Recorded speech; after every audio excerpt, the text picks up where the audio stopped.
going to be breaking down shares so that you can understand it when you are now going back to read it or read it again. What are shares? Shares are units of ownership of a company. So you buy a share, you have an ownership of that company. Companies issue shares to raise capital. It's like an investment. I don't really have too much money, so let me just issue shares. You invest in the capacity that you can by buying a certain amount of shares. I get the money, and then you get a return on your investment at so time.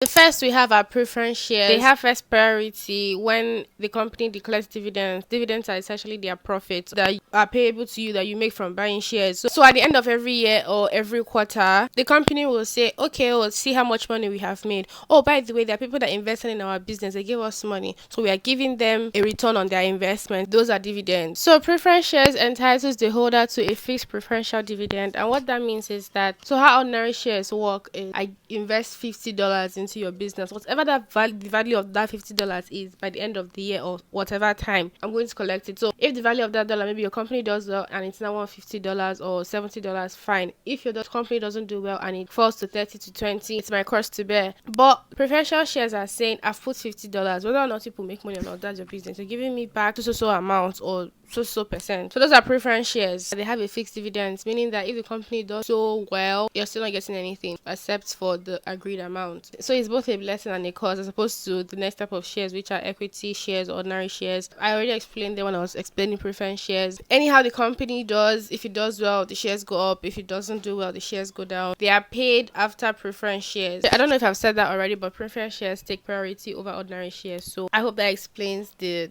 different kinds of shares. By the way, I'm not telling you everything that is in this topic. I'm just breaking it down. So if there are some parts I might have glossed over or anything, because I'm just trying to give you an overview, a chapter summary. I don't want this video to be too long. Preemptive rights of existing shareholders essentially means right of first refusal, meaning that we're a company, we want to issue some more shares to the public, but before we go to the public, we have to tell our existing members / shareholders, do you want to buy?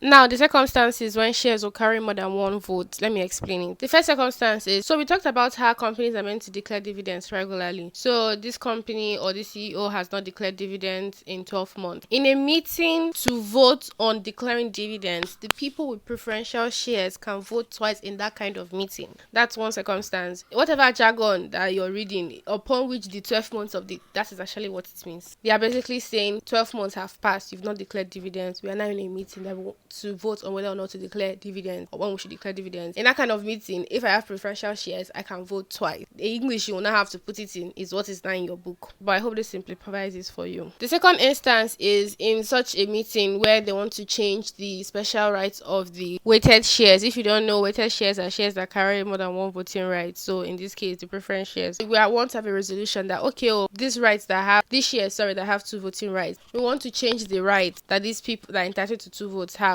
In that meeting, if I'm entitled to 2 votes, I can vote twice in such meeting. Do you get? Any resolution where they want to remove the auditor or replace the auditor. Number 4, any resolution of winding up the company or any resolution that comes up during the winding up of the company that happens during the duration of wanting to wind up the company. The last circumstance is where, you know how we have different kinds of shares or classes of shares. So they want to increase the number of shares they are giving to the people who have a particular kind of shares. In such resolution or meeting, preference shares will carry more than one vote. And I hope that explains circumstances where preference shares can carry more than one vote. Now on to the next subtopic, which is issuance of share premium. So what is a share premium account? The company wants to issue shares to the public, and let's say the company is doing so well. So normally one share is 100 naira, but because the company is doing so well and they are rep, we have a lot of customers or buyers waiting in line, we now say the shares are 150 or 200 naira. What that means is that the excess 50 naira or 100 naira now goes into the share premium account. Once you sell shares above the nominal value, the surplusity or the excess or profit of that sale will be put into the share premium account. The nominal value is the normal value of the share, and this is what they use the share premium account and do.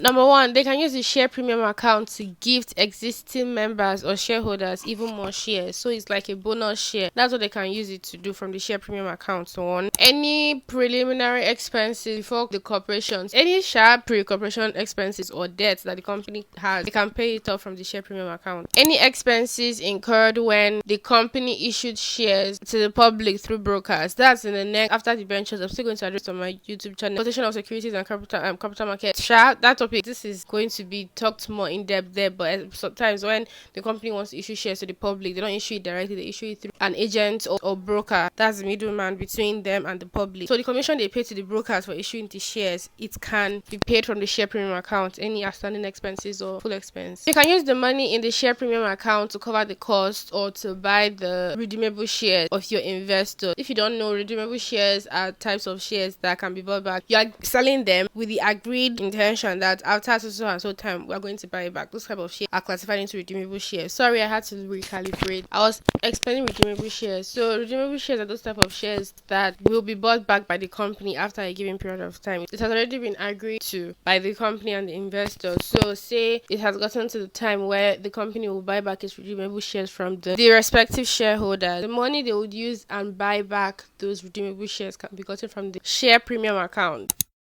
So we have the methods of acquiring shares by subscription. The first subscribers to the memorandum of association, the first set of people to open the company, gongo. Transfer of shares. One shareholder transfers his or her shares to the other person. Allotment of shares when the company gives out its shares to the public, either directly or through a broker. And then transmission of shares. This is for someone who is deceased. The bequeathal of the shares of the company. Transmission of shares. The mnemonic for this is start, subscription, transmission, allocation, transfer. Or tats, or like easy peasy, anyone.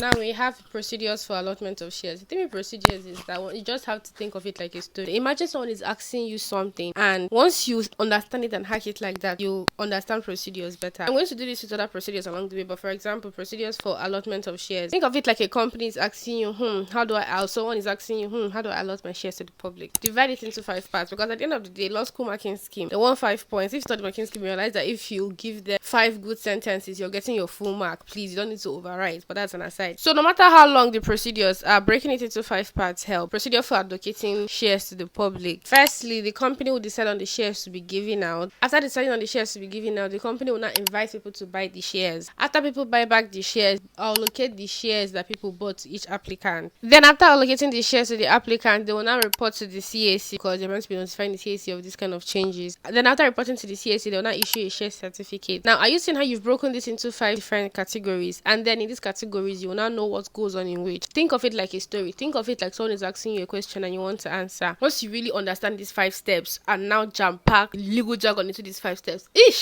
the mark you get to be sweet. Just think of it like a story. It's almost not that hard once you start approaching it like this. I will still do other procedures, but this one is corporate law under shares and debentures. We are on shares now, so other procedures for other topics. Let's go. Unless you want me to actually do it on TikTok or this thing, then I will talk about it, because my head is just full. I just feel like law school is really not that difficult, and I just want to just tell people I have a lot to say. So just let me know, so it's not be as if I'm wasting my time. Now that part, they said that the shares are issued for a consideration other than cash. Is basically meaning if it's a property or anything else, you hire a valuer to access the value of the property and file to CAC the required document. Summarily, what he's saying, because that part was also confusing. Again, I don't want this video to be long, so I'm glossing over certain topics because I just feel like it's not like it's self-explanatory, but I'm just explaining the big guys so that you can actually understand the big guys. Then once you do, other topics will flow more effortlessly. Get. Please still read the whole share, still read everything you're supposed to read, because I'm not touching everything you're meant to read in shares in this video. I'm just walking it down. Now, procedures for transmission of shares. Like I said, think of it like a story. All those long blog jargons that they're going to be telling you in all the handouts you have. Let's simplify it and break it down into 5 parts. So someone has clicked the bucket. You want to transfer the transmission. You get what I mean. You want to transfer the shares. How will you do it? Number 1, ordinarily, you get legal approval. And that's what they mean by the personal representatives. You obtain probate or letters of administration. Then you notify the company. See, once you're listening to this, or once you watch this or listen to this, and you go to your book, once you go and you're reading it with these 5 parts in mind, it will be easier. Anyway, you've notified the company after getting legal approval. After notifying the company, you will provide the required document. Now, after they've provided the required documents, the company will issue a new share certificate, which is that part they say, transfer all this one, that one within 3 months. The last thing, which is a very crucial step, you update the list of members to include the person you just transferred the shares. So it's just mindset. You can't do this. It's simple. Just be telling yourself this thing and you will get it. Now we have share buyback. Like the name implies, share buyback is when the company buys back its shares.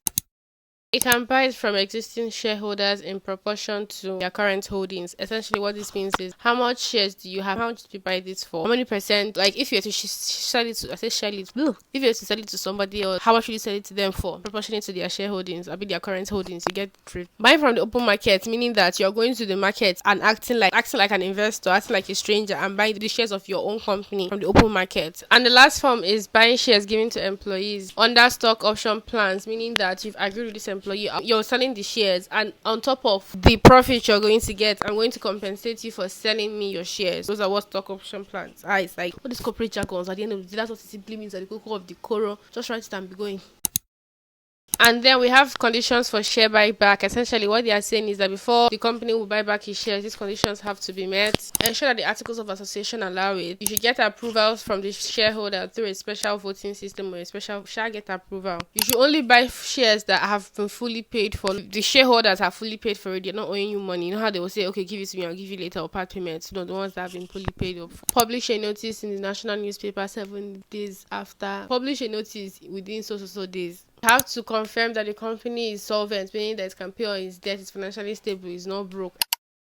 Now, the important rules to keep in mind: the company cannot buy back all its shares if the only shares that remain are redeemable shares or treasury or shares held as treasury shares. So if buying X amount of shares will leave only redeemable shares or shares known as treasury shares, you can buy those shares. Any creditor or shareholder who disagrees with the share buyback can challenge the buyback in court within a specified time after it's specified. You read it, I just wanted to get the drift. Another thing to note is that a company cannot own more than 15% of its own shares. If it does, it should sell off those shares. Hey, a lot of it should sell off its own shares within 12 months of acquiring 15% of its own shares. Sometimes this law says, sometimes you're just biting your tongue. And that one is that it's unlawful for a company to give a loan for someone to buy their shares. This company has given you 20 million naira, buy shares of this company. It's unlawful. And that brings us to the end of what shares is all about. I wanted to just pick apart the big subtopics and mellow it down, and I hope I did just that. If you like it, let me know. I have debentures coming up next, and definitely exploitation of capital. I'm always forgetting the correct sentence of that topic, but I have other videos coming up, so let me know if you like this one. If you want me to do more, give me suggestions in the comments. Your exams are coming up pretty soon, and I'm here to help in whatever capacity I can. And don't forget to subscribe, thumbs up to this video, like it, and thank you so much for watching, and I'll see you in my next video. Bye.